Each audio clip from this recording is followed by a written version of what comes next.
안녕하세요. 김용재 TV의 하루 10분 독서입니다. 오늘은 마키아벨리 한비자 37페이지부터 읽겠습니다. 야망이 있다면 잔인함을 겁내지 말라. 인간은 누구나 야망이 있다라고 말하는 사람은 야망의 실체에 대해 알지 못하는 것이다. 야망은 어떤 바람이나 작은 희망, 단순한 목표를 말하지 않는다. 야망은 일생을 걸 수 있는, 자칫하면 그 때문에 많은 것을 이룰 수도 있는 거대한 욕망이다. 상식선에서 학문의 수준을 높이고 도덕심을 함양하고 자기만족을 느끼고 가정사회에서 제 역할을 충실할 때의 만족감은 야망이 아니다. 야망은 이런 것들을 초월한다. 현대는 야망보다 안전을 더 중요하게 생각한다. 직장에서도 제 일을 묵묵히 하면서 자리를 지키는 것을 안전하게 여기고 그것을 쫓는다. 따라서 타인의 시선을 신경 쓰고 아첨하고 행동에 제약을 받는다. 진시 황제 알렉산더 나폴레옹처럼 대륙을 넓히고 역사에 거대한 족적을 남기고 성공을 한 이들은 야망이 있었다. 상식적인 선에서 욕심을 부리기보다 계산을 뛰어넘는 발상과 행동, 적극적인 실천이 그들의 힘이 됐다. 그들은 윤리, 덕성, 인정, 종교에 얽매이지 않았다. 때로는 거칠게 앞으로 나아갔고 잔인함과 무력을 겁내지 않았다. 야망은 인정, 도덕 혹은 가벼운 휴머니즘을 불필요로 할 때가 있다. 장대한 야망을 실현시키기 위해서는 험난한 과정이 필요하고 잔혹한 정신과 힘이 필요하다.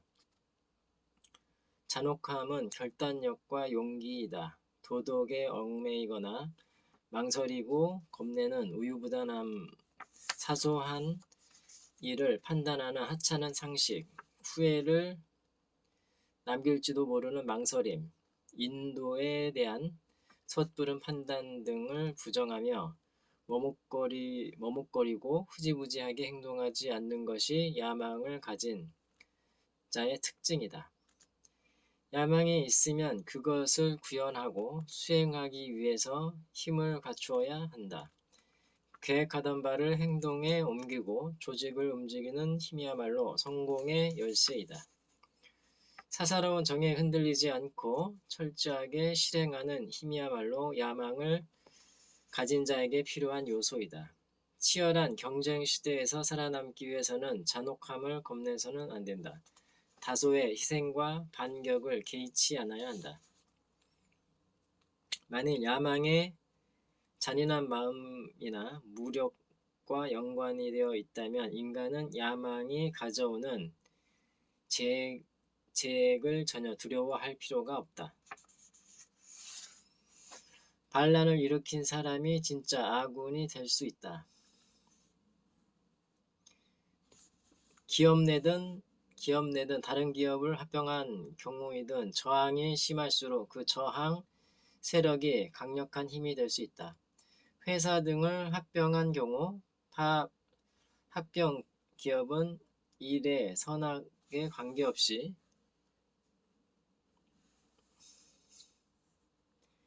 저항감을 느낀다. 자본주의 사회에서는 합병 후 피합병 기업이나 사회적 약자에 가혹하기 때문이다. 사회의 비정한 면을 보면 강자의 의지대로 약자는 복종하거나 체념한다. 시간이 지날수록 강자와 약자의 관계는 고착화된다. 그러나 약자가 자기 입장에 대한 불만과 불안정한 상황에서 오는 초조함으로 저항을 할 때도 있다. 강한 세력이나 사람에게 저항을 하는 데는 그 나름의 힘이 필요하다.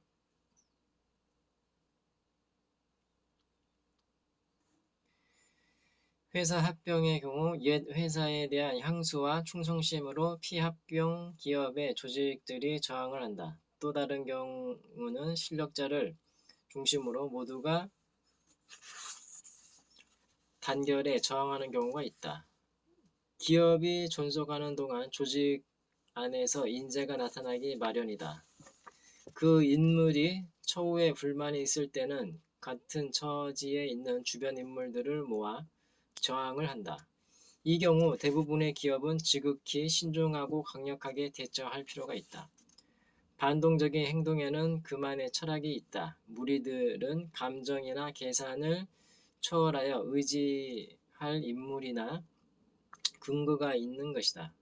따라서 그 근거를 무너뜨리지 않으면 상황을 진정시킬 수 없다. 합병은 상대편을 자기 편으로 끌어들이는 것이다. 이것은 상대를 끌어들였을 경우 얻는 이익이 있기 때문에 하는 행위이지만 이때 생기는 저항을 잘 이용해야 한다. 합병에서 부딪힐 수 있는 저항은 내 힘이 되었을 때는 가장 도움이 될 수 있다.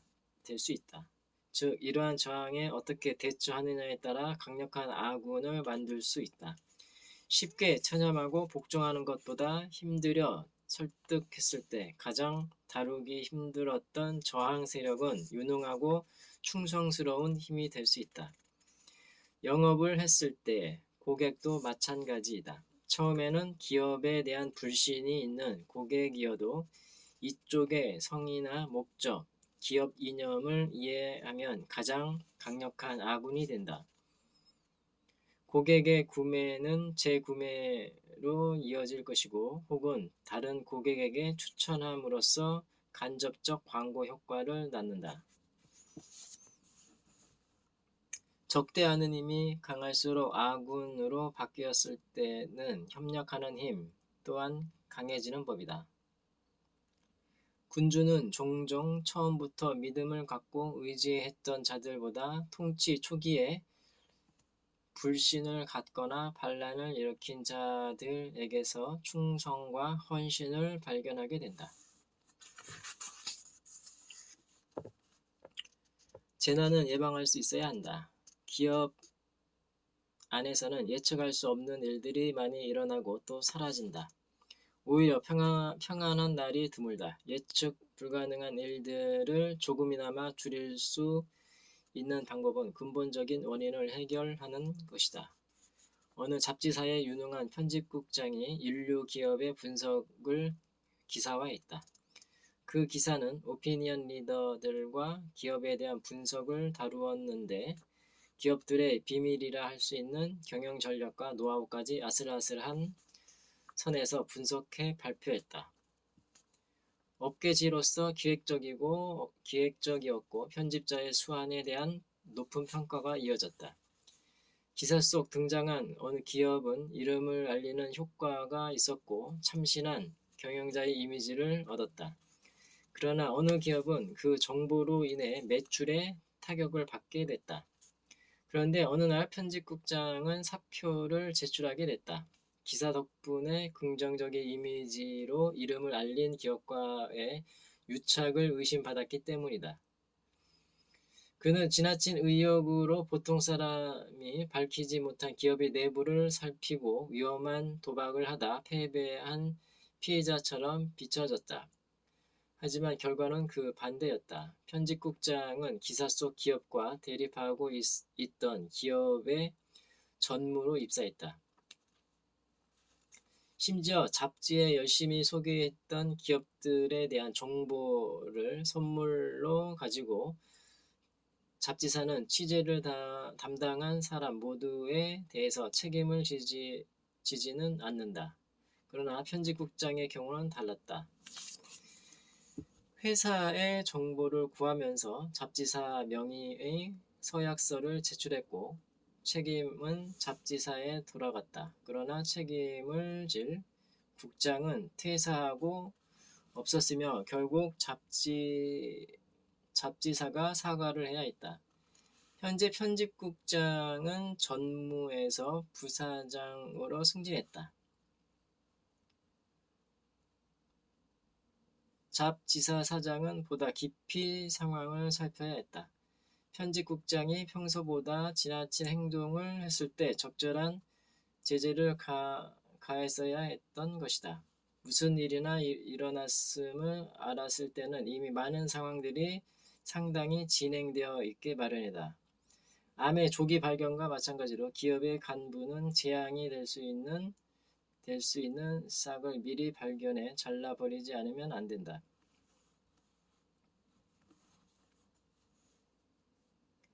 장래에 생기는 불운과 재앙을 미리 탐지할 수 있다면 곧바로 대처해서 불행을 막을 수 있다. 그러나 예방하지 못하고 누구나 그 불행을 알 수 있을 만큼 상황이 진행되면 이미 손을 쓸 수 없게 된다. 네, 오늘은 여기까지 읽겠습니다. 감사합니다.